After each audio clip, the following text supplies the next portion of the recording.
It seems these days that almost anything can become the topic of conspiracy theories, and that includes one of America's major airports. Opened in 1995, Denver International has long been the subject of wild speculation.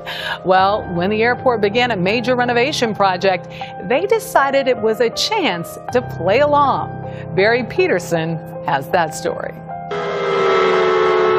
Flying saucers have invaded our planet. Washington, London, Paris. If the saucers ever do come, may we suggest another landing zone, Denver's airport, where some say the welcome signs are already up for gargoyles. And are they really making a new home for the lizard people as workers remodel the main terminal? And why is this guy, well, this thing, shushing us? It's all out of focus and weird. Well, one may say these are the type of visitors that we have underground in our facility.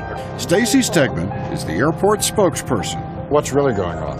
What's really going on is we are revitalizing our terminal, improving security, creating additional capacity so that we can serve our passengers into the future. Okay, that's boring. This is a lot more fun, just for the record. Exactly. They even post on social media when aliens roam the airport. Since it opened in 1995, America's fifth busiest airport has swirled with conspiracy theories. How the runways make a swastika.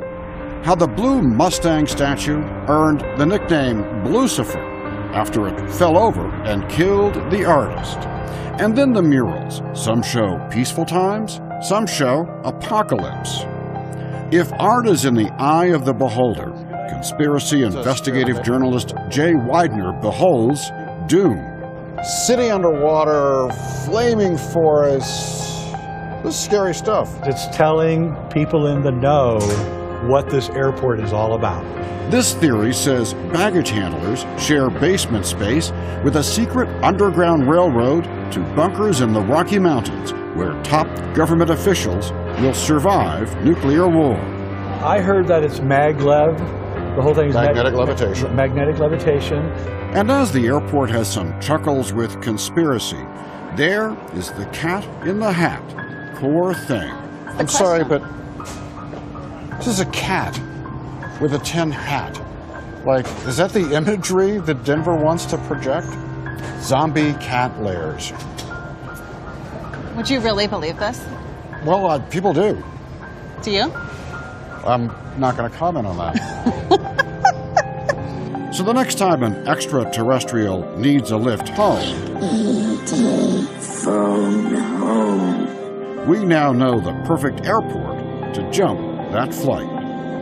For CBS This Morning, Saturday, Barry Peterson, Denver. I love that the Denver airport has a sense of humor about itself. They certainly do. Can't get that image now of the cat out.